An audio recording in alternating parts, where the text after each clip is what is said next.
All right, guys, welcome back to our teaching in the Gospel of Mark. Now, the last time we were here, we were dealing with chapter 2, the beginning of this section that deals overall with the confrontation of Jesus by the Jewish leaders.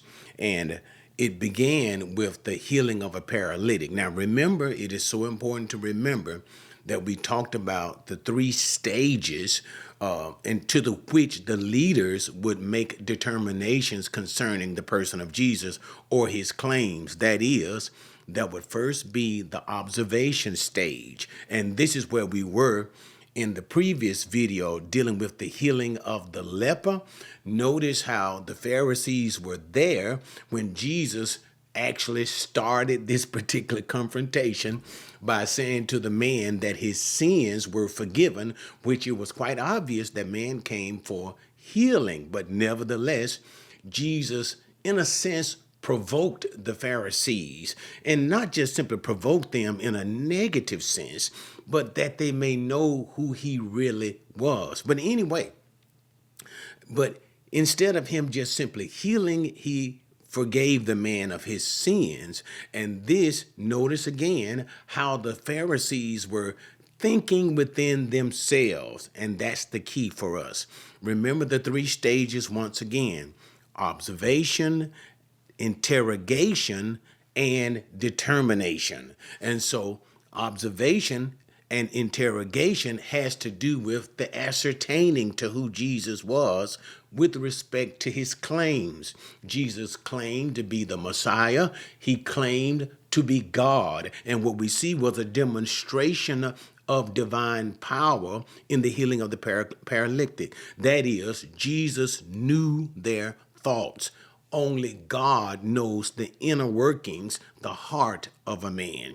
Second of all, Jesus forgave the man's sin, and the evidence that he was able to forgive sins was the healing. And this led to a great shock amongst the people, not only Jesus' teaching authority, but even musing to his person. Who is this man who knows the thoughts of others, but more so, who can forgive sins?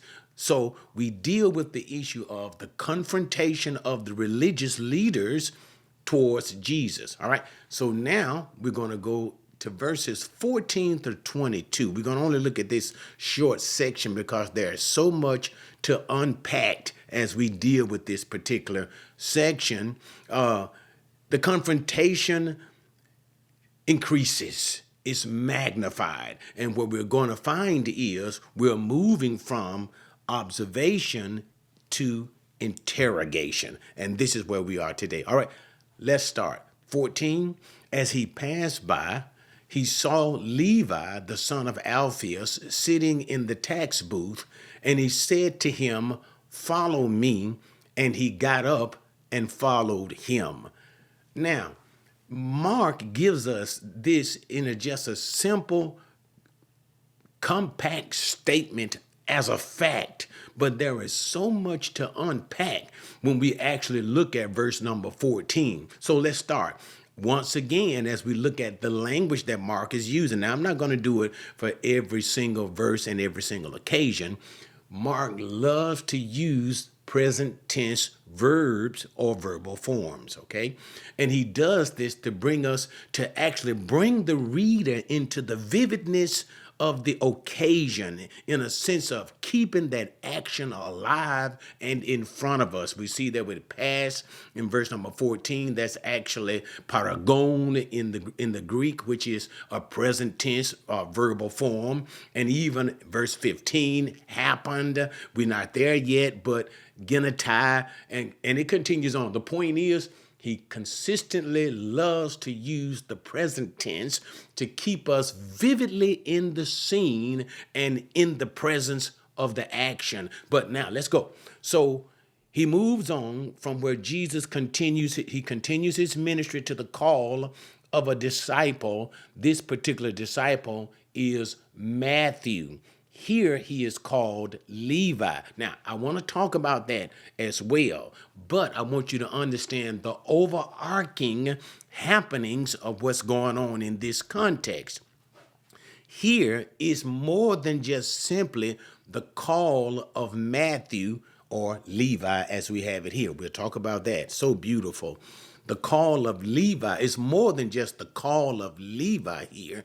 What Mark is doing for us, he's couching the confrontation that Jesus is having with the Pharisees, or should I actually say the Pharisees are having with Jesus, is being couched in the call of his disciple. Okay, so we're continuing with that sense, all of chapter 2, the confrontation of Jesus by the religious leaders. All right, so he passes by and he sees Levi, son of Alphaeus, sitting in the tax booth. Now we need to talk about a few things here. Number one, let's talk about the tax booth. All right. Now, in that particular time, there were two types of tax collectors. One was the publicani, and the other was the moquif. Now, there is a difference between the two. Sometimes you just see them called, people referred to as publicans or tax collectors, but the publicani were given the job of collecting tax like income tax for the Romans, and they would have people working underneath them to collect these particular taxes. So like the income tax type of a people. And so they would be given a task from the Romans. The Romans would say, collect X amount of dollars for me. And so thus the publicani would hire people to go to the Jewish people. And these would be Jews, fellow Jews. That's important. Fellow Jews to go out and get this tax money from the Jewish people on behalf of the Romans. All right. Now, might as well say it. And one of the ways to the which, the primary way that they would make their money is they would always take more than what was required by the Romans. And the Romans would overlook this overcharging that the Jew, they knew that these publicans, the publicani and moquif, or tax collectors, they knew they were doing this, but of course they didn't care. All they wanted was their money. They wanted their taxes, okay? And whatever you make over that, that's yours to keep. We can ignore that. And this is one of the reasons why the job was so lucrative and sought after. But let me continue. It's sought after in a limited way, but watch this now. So this is the publicani. He basically like the tax collector in the sense of income taxes. But the moquif was like a tax collector for the customs. You know, when you have people coming in from flights and things of that nature, and then you would collect custom taxes. These people were the ones who sat at the booths. And this was Matthew or Levi here. Levi himself. So he was sitting at the booth collecting custom taxes. And the whole idea, usually what would happen was in their collection of taxes, if let's just per se, for an example, if the custom tax was $5, they charged $10. And thus the guys, here's so important to understand it, who were the custom or the publicans, as they simply were called, who were the custom tax collectors, they were hated more than all of them. But the understanding that you need to have is they were fellow Jews, okay? So these tax collectors, two categories, the publicani and the moquif. Publicani, basically income tax guys. The moquif, tax booth guys, custom tax. And this was Matthew, and they were of the publicans, the tax booth guys. They were hated more than anything. Now, they got their jobs by bidding on the jobs, these tax collectors. In other words, they would bid for the job because they knew they were going to make a lot of money for the job. And thus, the tax collectors were often very well off. They were wealthy people because they abused their own people in collecting taxes for the Roman oppressors. All right, now let's talk about some other things concerning the tax collectors. The tax collectors were considered by the religious leaders as well as the people to be ostracized from society. They were considered to be morally unclean. In other words, you can kind of consider the tax collectors like social lepers. Lepers. Remember how the people would, especially religious leaders, would consider the lepers to be unclean and ostracized from society? The tax collectors were seen in this manner as well. They were not welcomed in the Jewish synagogues. They were ostracized by their own family, even their own people. And they did all of this simply for the pursuit of wealth. They did it for the money. But nevertheless, these were Jews who were considered to be outcasts from the Jewish society because they collected taxes for the Romans, and they were very abusive. When I say abusive, that is they got a whole lot more money than what they were supposed to. And Matthew here is a part of such tax collectors. He has turned his back on his people. He is considered to be an outcast, a moral leper, which gives even greater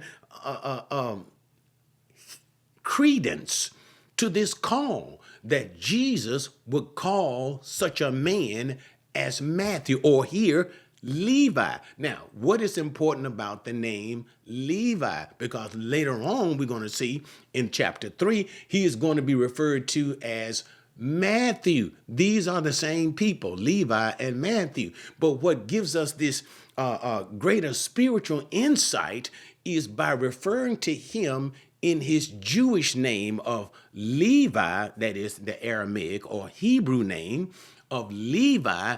It heightens that repugnance that the Jewish people had for him. In other words, here you are a Jew and you are doing this to your own people. You are abusing and hurting your own people for these doggone Romans. And thus it heightens by calling him Levi. It makes us see how really repugnant his actions were. And at the same time, how glorious it was, especially in this event here, that Jesus would call such a man as his own disciple. This Matthew, who would later become one of the 12, this Matthew, who himself would later pen a gospel to the Jews themselves. Or in other words, Jesus went to the lowest of the low and called him to a great office. But anyway, enough of that.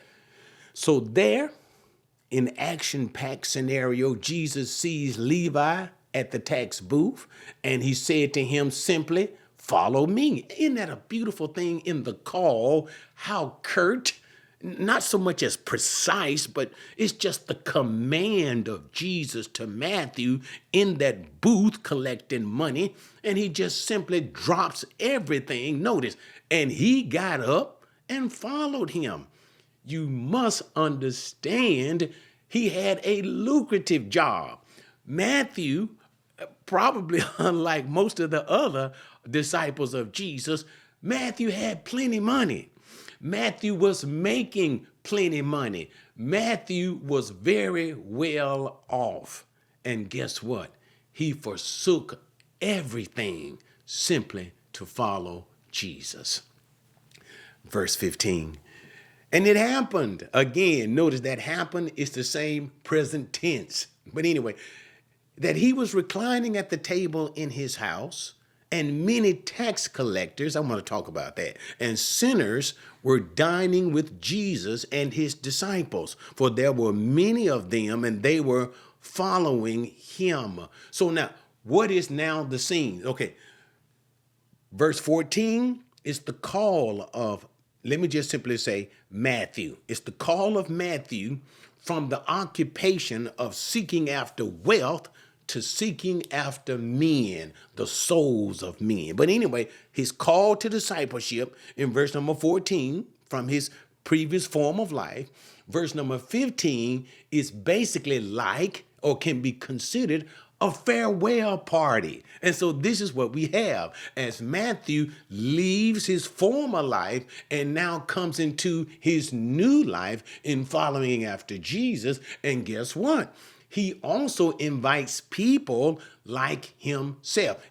Matthew, as a tax collector, he was ostracized from society. So therefore, Jews would have nothing to do with him, especially the religious leaders. As a matter of fact, if a Pharisee bumped into a tax collector in the marketplace, he went home, took off his clothes, washed his clothes, and washed his body, because he didn't even want to touch an unclean tax collector. But what we have here in verse 15, the only people that Matthew would engage with or socialize with would be people like him, other tax collectors. And so you won't see Matthew with the rest of the Jewish people, but Matthew is now with other tax collectors, having himself sort of like a going away party, or should we even say a born again party, and he invites all of his friends to hear Jesus. Jesus is not at the table eating and drinking in a partying sense with sinners.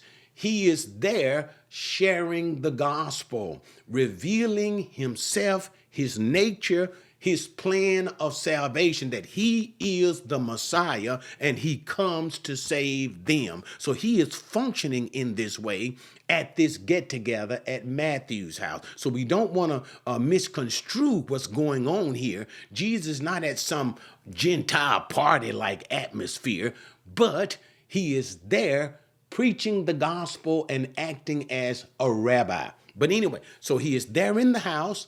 They're eating with many tax collectors. Now, let me give your attention to the word sinners, hamartoloi.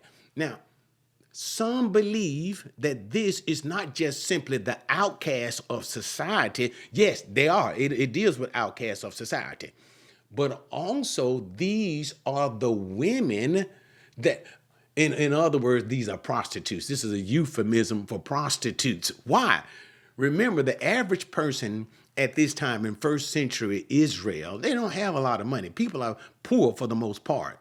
And then the only people going to have money would be associated, for the most part now, with Romans or doing business or something of that nature. And so here we have Matthew as a tax collector, and we've already talked about how the tax collectors were well off.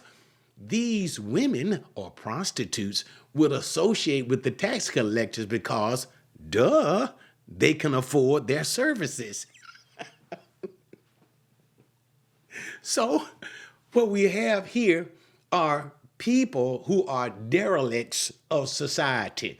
They are the outcasts of society. And remember, the whole framework is the Pharisees and the religious leaders consider these people as ostracized. They have nothing to do with these people. These people cannot be saved. These people will not be in the kingdom. These people are considered to be unclean. They are like lepers, social lepers, to be avoided at any cost. And here you have Jesus who is claiming to be, now you got to get this part, the Messiah.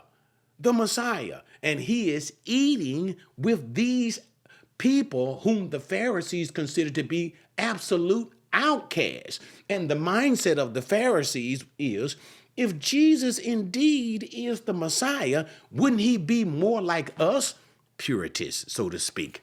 He wouldn't have nothing to do with people like this. And thus we see the Pharisees are offended at Jesus at this time. All right, but let's continue. So there he is eating with these people. Verse 16, when the scribes of the Pharisees saw that he was eating with the sinners and tax collectors, they said to his disciples, right there, why is he eating and drinking with tax collectors and sinners? So again, what? They're offended because they themselves, the Pharisees, considered these people to be social outcasts. And if Jesus indeed was who he claimed to be, the Messiah, he wouldn't have nothing to do with people like this. But notice something I want to bring your attention to. They said to his disciples. Now, that tells us a couple of things. First of all, remember when we talked about the healing of the paralytic in the previous section of chapter 2. Remember they brought him and these scribes were thinking in their mind, but they didn't say anything. And I told you this was the phase of observation. Observation, they just simply watch and say nothing. But as we come here in this whole issue of the calling of Matthew, what we see here is they have now moved to the stage of interrogation. Now they are beginning to question Jesus. But notice what they did. They didn't question Jesus. They said to his disciples, why is he eating with these kind of people? And we've already talked about how they viewed those people. But the point that I'm trying to bring is they spoke to his disciples. Now, what does this tell us? They were trying to, not only were they confronting Jesus, all right, in a negative way. They weren't trying to really listen to what Jesus has to say or watch and see the miracles that Jesus performed, because the miracles would prove the words of Jesus. This is what we just saw with the healing of the paralytic. Which is easier to do, to say your sins be forgiven you, or to say, take up your bed, your pallet, and go to your own house? So Jesus would prove his words, his preaching, his claim to be Messiah, the Son of God, by the miracles he performed. The Pharisees weren't listening to any of that. They just simply already in the hardness of their hearts had begun to reject him. But what we see here is undermining. That's the point I'm driving at. They came not to Jesus, but they came to his disciples. So they are trying to undermine his authority by trying to attack Jesus by getting people to not believe in him, even his own disciples. So this is what we see. Their attack is more subtle here. They didn't come to Jesus head on, face to face, but they went to his disciples to undermine his authority in their attack against him. 17, and hearing this, Jesus said to them, it is not those who are healthy who need a physician, but those who are sick. I did not come to call the righteous, but sinners. Okay. And so Jesus now responds to their attack, but Jesus responds head on and simply says, those who are healthy. And this idea of healthy has to do, it parallels with righteous. And this is how the Pharisees saw themselves. They saw themselves as righteous or pious one, which is really the meaning of the word Pharisee. Pharisee means separated. Separated. So they saw themselves as separated from the common people, pious and righteous. So therefore, spiritually, they considered themselves to be healthy, which we know that Jesus knew nobody was healthy. There is none righteous, no, not one. None who seeks after God. All have sinned and fall short of the glory of God. But nevertheless, the Pharisees did not see themselves this way. And so thus, Jesus is inherently saying, and thus I didn't come for you, but for people who understand that they have a sin sickness, that they are in their sins, and that they are spiritually unhealthy. I have come to doctor, to minister, to be a physician to their needs. Okay, but anyway, so Jesus just simply lets them know his purpose, that is the Pharisees, his purpose in his evangelistic ministry, not to you self-righteous Pharisees, but to these people who are Notice again, the very outcasts and sinners.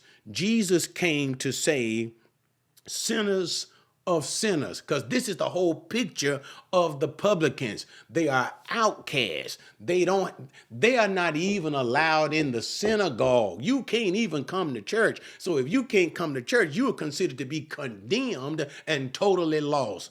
Jesus came to save the worst of sinners. All right. So what we see here in this section, because we're gonna close this section here, because it's different.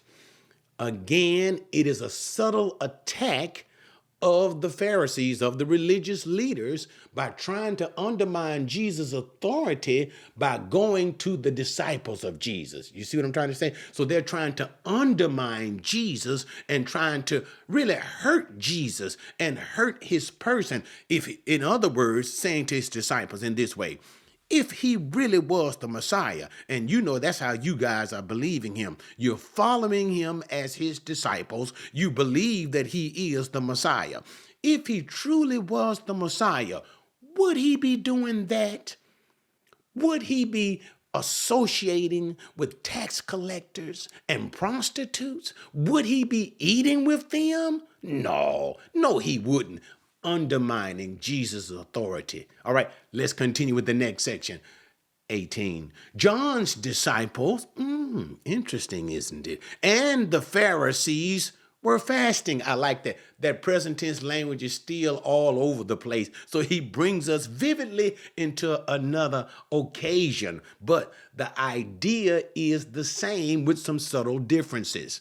And they came and said to him, coming and saying to him, why do John's disciples and the disciples of the Pharisees fast, but your disciples do not fast? And clearly, guess what we see?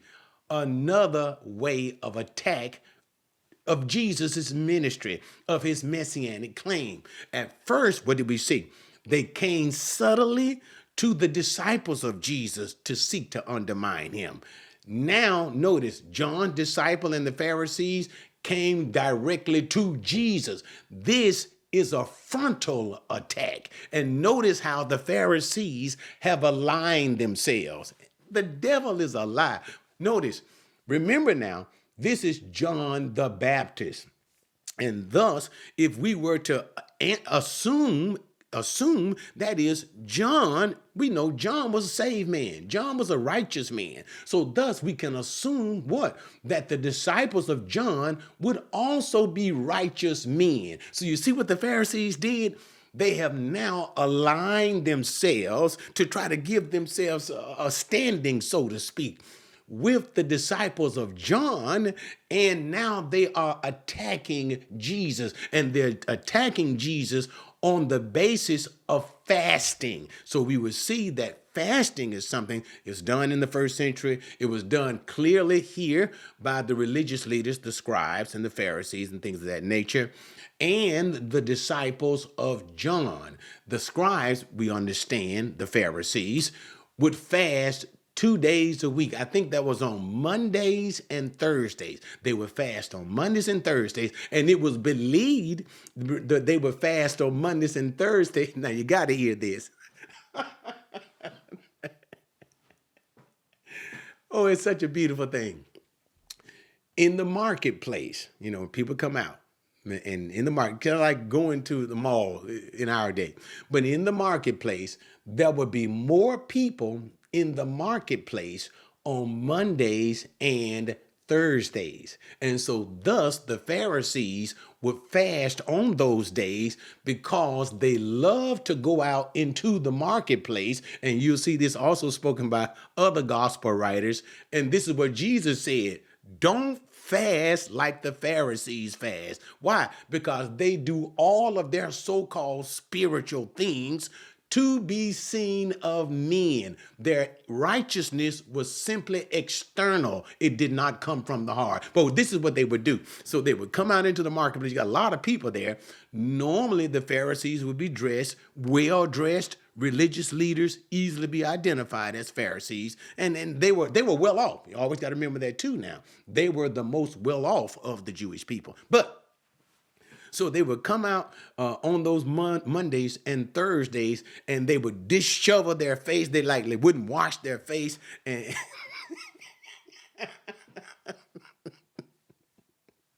come out looking hungry.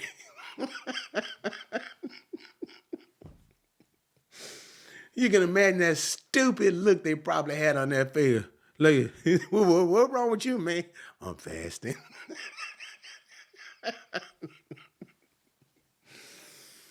They wanted people to know that they were fasting so that people would think that, oh my God, he is so righteous. He was nothing but a hypocrite, as Jesus would later call them. But anyway, let's go back to our text. So what do we have? They join, interesting, with the disciples of John, righteous men themselves, in their attack to Jesus. But this time it's not as subtle. It is a frontal attack, and they're trying to attack Jesus on the basis of their traditional righteousness. Notice what I just said, traditional righteous, because the only time that it was commanded in the law of Moses to fast was the Day of Atonement. That was the only time it was commanded for fasting in that day.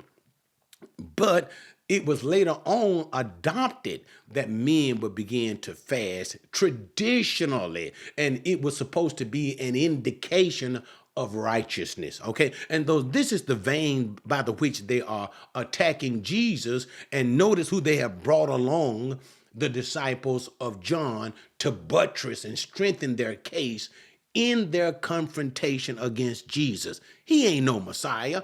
Even John's disciples fast. We, the Pharisees, fast, but Jesus and his disciples don't fast at all, which lets us know they were watching them on those particular days, especially.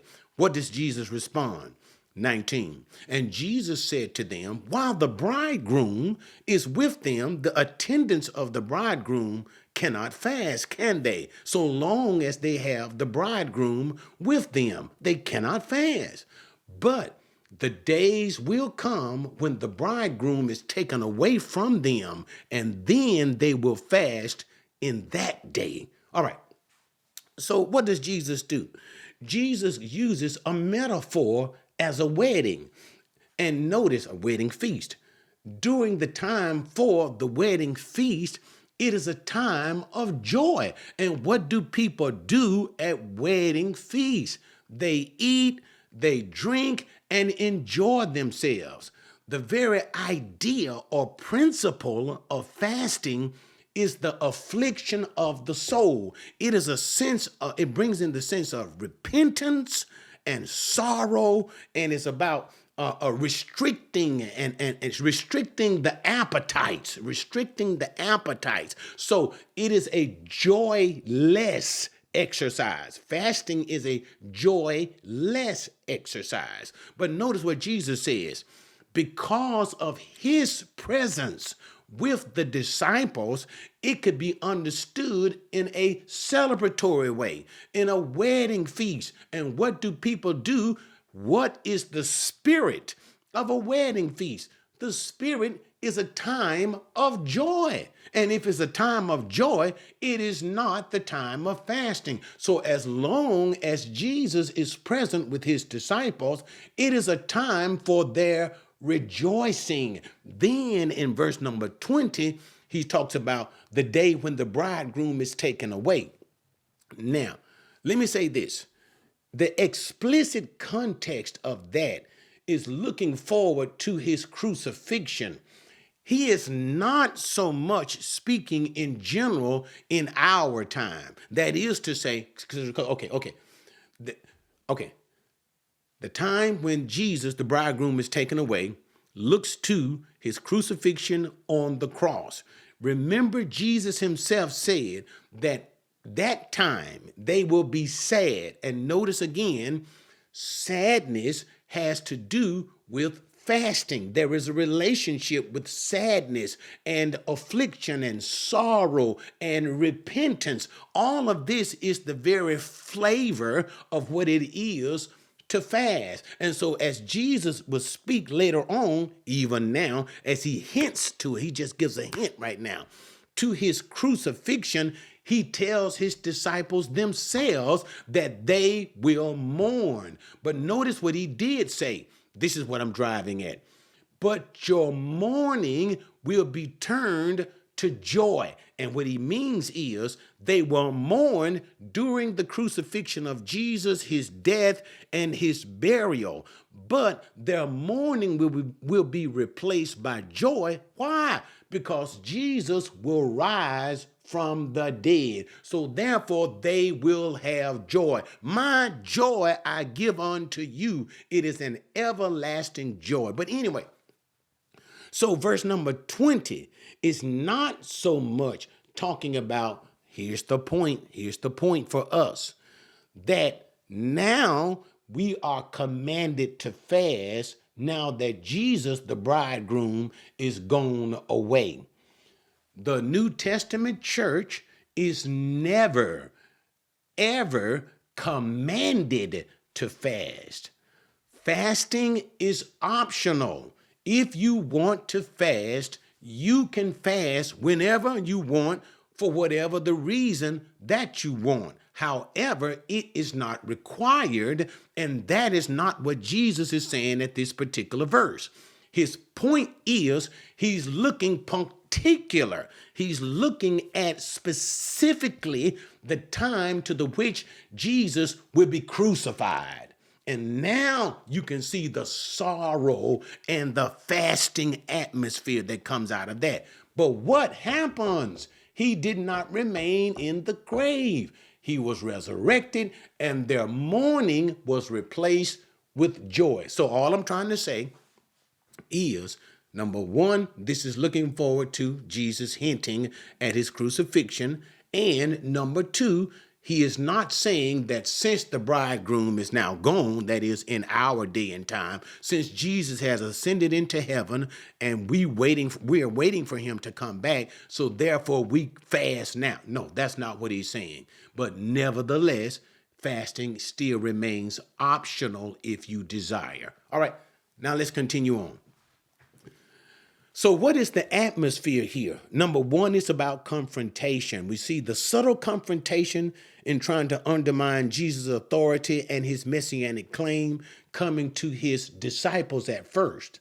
And then we see the direct confrontation joining with the disciples of John. Now, there is nothing that intimates that the disciples of John really knew what was going on with the Pharisees, all right? They were just unwittingly participating in this event, all right?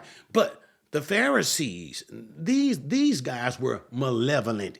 They were evil, had evil intent in what they were doing. And thus we see that direct confrontation from the Pharisees concerning the issue of fasting. Now, let's back up from the whole scenario, because what we also see here in this particular event, in the call of Matthew, how that, remember the Jewish mind, that is, let's speak to Judaism. Let's speak to Judaism in the general sense, the Judaism of that day that was taught by the Pharisees. And we don't want to get into all of the traditions of the elders and the rules and all that stuff and the way of life that they burden the people with. These things outside of the law of Moses, or should I even say in addition to. They had no right to do that. But the point is, Judaism, the religion of that day. So let me speak of it in general. We see that in that call of Matthew. What? It was not something done. You didn't associate with people like these tax collectors and publicans. You didn't associate with people like that. And then again, what? Fasting. Yes, we fast in Judaism. Now, this is what we do, because notice we see what?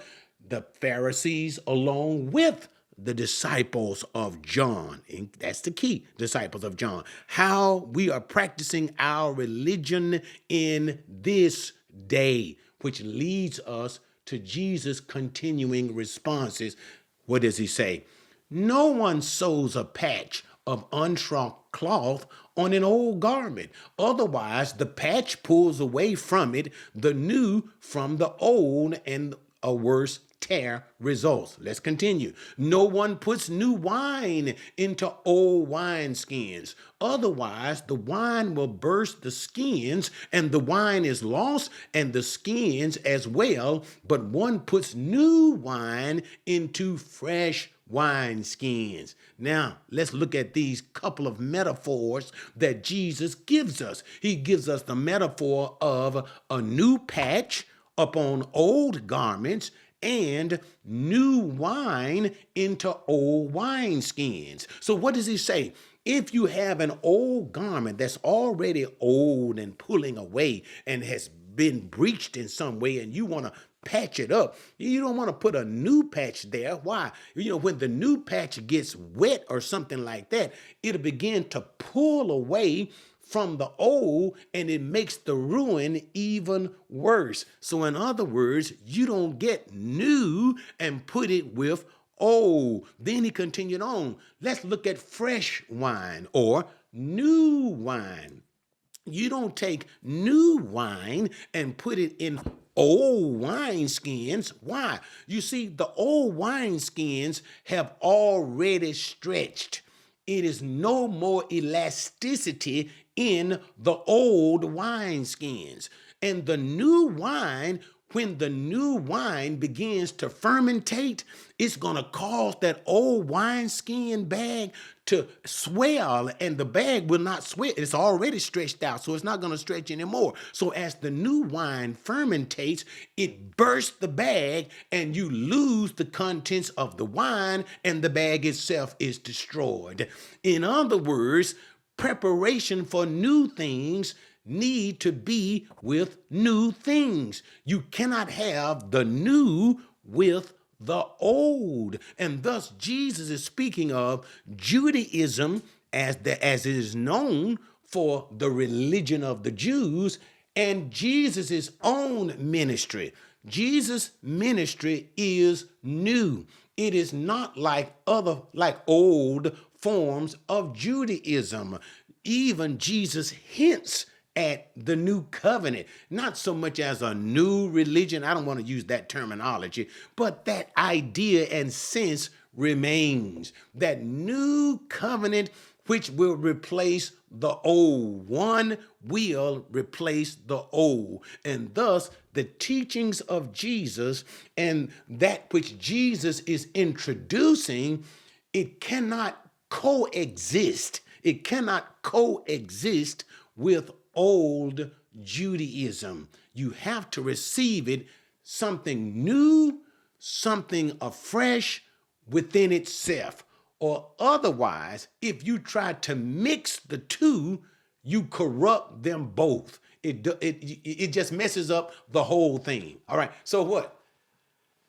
Let's stop. So let's quickly review. Let's review this beautiful thing. So what do we see here? We see an elevation in the confrontation of the leaders concerning Jesus.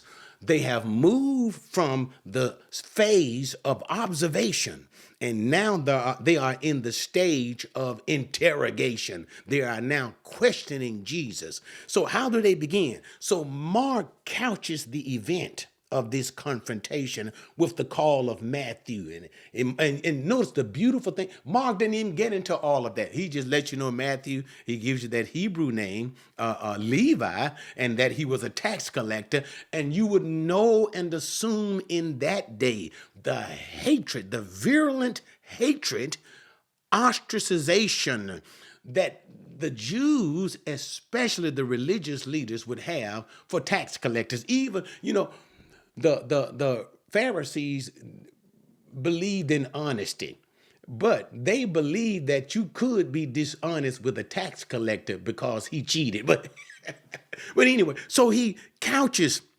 this confrontation.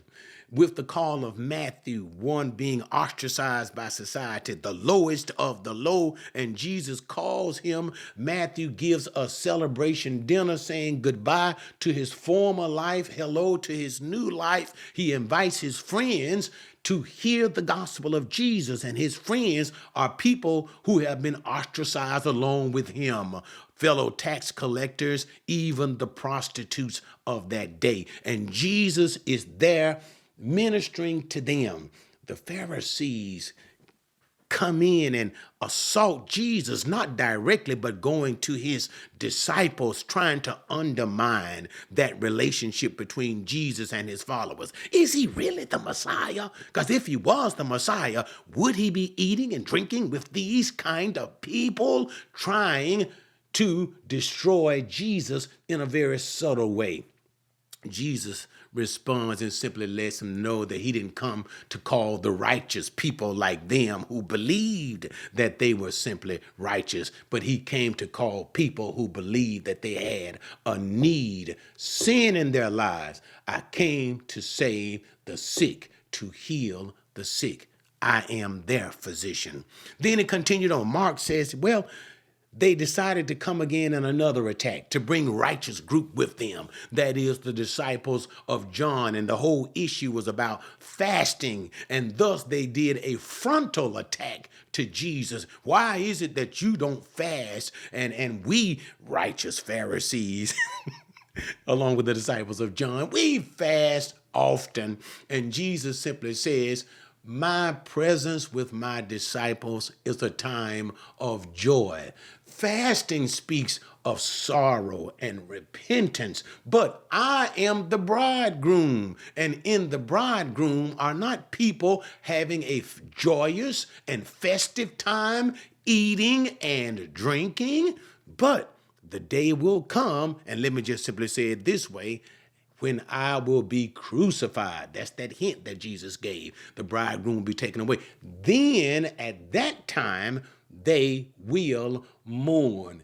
You got to understand, as he continued on, what I am doing.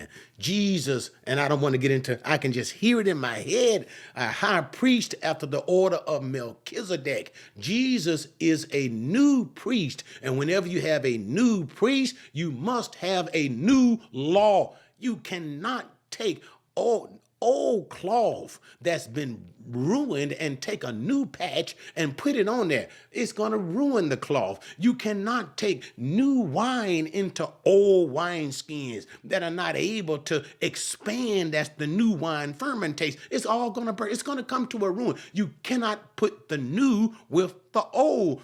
The old must be displaced, and thus the ministry of Jesus, the teaching of Jesus, and ultimately the new covenant that Jesus brings will replace the old. All right. Thanks, guys, so much for joining me with that. Join me next time as we continue in the end of chapter 2. And even I think we're going to go into the beginning of chapter 3, as now we will look at the confrontation of the religious leaders to Jesus concerning the Sabbath. All right, guys. See you next time.